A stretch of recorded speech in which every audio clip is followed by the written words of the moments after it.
J'aime l'écho, l'émission qui donne la parole au chef d'entreprise Pascal Berger. Bonjour et bienvenue. Bonjour. Vous êtes le directeur général de Sixence. Sixence, ce sont des solutions digitales intégralement pensées et dédiées à la construction et la gestion d'infrastructures. Donc l'objectif de ce que vous proposez, vous êtes une filiale de Vinci Construction, c'est de réussir à faire travailler tous les métiers, tous les corps de métiers qui sont très nombreux dans la construction, de les faire travailler ensemble avec une porte d'entrée numérique. Voilà. Plus possible, une porte unique. C'est compliqué, bien sûr. Alors une partie de votre métier consiste à surveiller l'état, le comportement des ouvrages, des infrastructures. Vous sécurisez la phase de construction, vous sécurisez la phase d'exploitation. Après, on optimise la maintenance. Vaste programme, voilà. Les solutions qui, en fait, sont destinées à suivre l'ensemble du cycle de vie des ouvrages. Exactement. Voilà. Alors, l'enjeu aujourd'hui qui est le vôtre, Pascal Berger, c'est digitaliser les métiers du bâtiment. Absolument. Racontez-moi, digitaliser les métiers du bâtiment. Alors, digitaliser, l'objectif, c'est simple. C'est la productivité, c'est la sécurité et c'est la qualité. Quelque part, c'est remplacer des choses que l'on faisait avec une prépondérance physique et manuelle par le digital. C'est pas le digital qui va construire les bâtiments quand même. Bon. Absolument. Donc on pourrait dire automatiser les process, rendre les process fiables, répétables et moins chers et plus rapides. Et tout ça avec le plus possible un accès numérique unique. Voilà. Qui sont vos clients? Qui sont les clients de Sixence? On va retrouver les constructeurs, les entreprises générales de construction, aussi bien dans le bâtiment que dans les gros travaux d'infrastructure. Et on va retrouver également les mainteneurs de patrimoine, les gens qui exploitent et qui font la maintenance des infrastructures et des ouvrages. Alors, tout aujourd'hui se digitalise. Digitaliser le bâtiment, je comprends. Mais comment on fait? Des dizaines de métiers, énormément de PME, qui pour beaucoup d'entre elles d'ailleurs sont peu encore digitalisées. Et puis, un projet de construction et notamment une grosse infrastructure, c'est à multiples entrées. Il y a un moment, je me dis, comment est-ce qu'on va réussir à avoir tout le monde au même endroit numériquement? Alors effectivement, le sujet, c'est pas de remplacer les opérations physiques qui, elles, doivent rester physiques, c'est plus d'orchestrer ces opérations, de permettre à l'ensemble des intervenants de se retrouver autour d'une information qui leur est mise à disposition de manière aisée, qu'ils peuvent accéder de manière facile et qui leur permet de savoir où en sont les travaux, comment se comporte l'ouvrage, quelles sont les décisions à prendre à un instant donné, sans avoir à récupérer des données, prendre le temps de les récupérer, d'aller voir les experts, d'organiser les concertations. Donc on a des process organisationnels qui vont se digitaliser, qui vont permettre de supprimer le papier, qui vont permettre à tout le monde de jouer son rôle. Bon, la construction, d'accord, j'ai bien compris, on met tout le monde autour d'une même table numérique, d'une certaine manière, à 24/24. Mais comment on va réussir à surveiller le cycle de vie de l'ouvrage?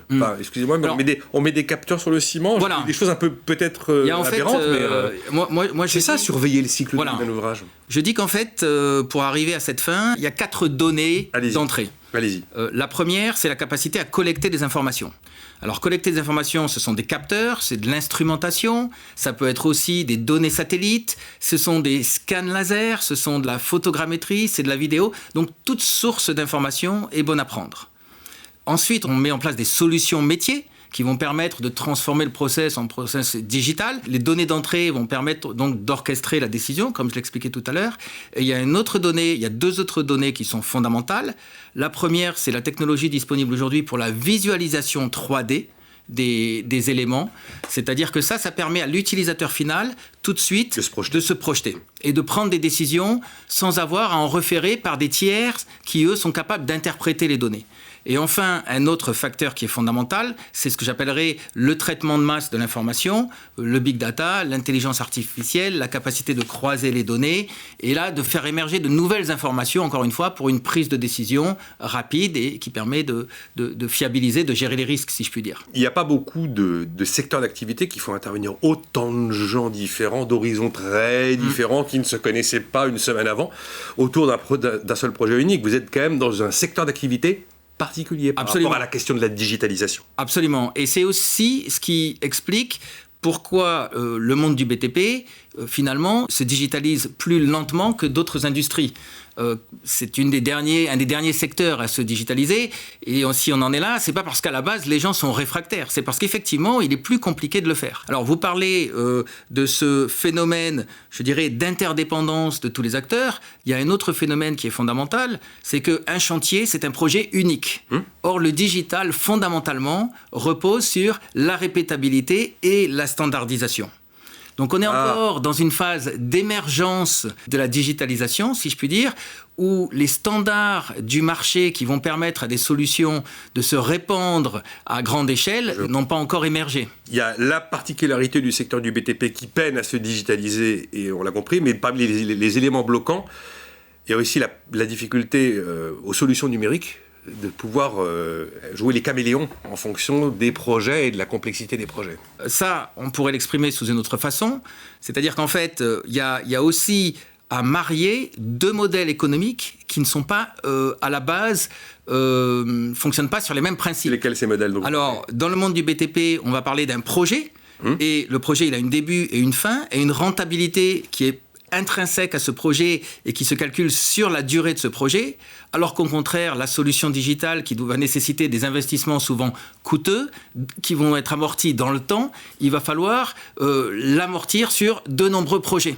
Donc il faut trouver un modèle de ROI qui soit compatible avec... Retour sur investissement, oui. Voilà, retour sur investissement, compatible avec le cycle court du projet et le cycle long du digital.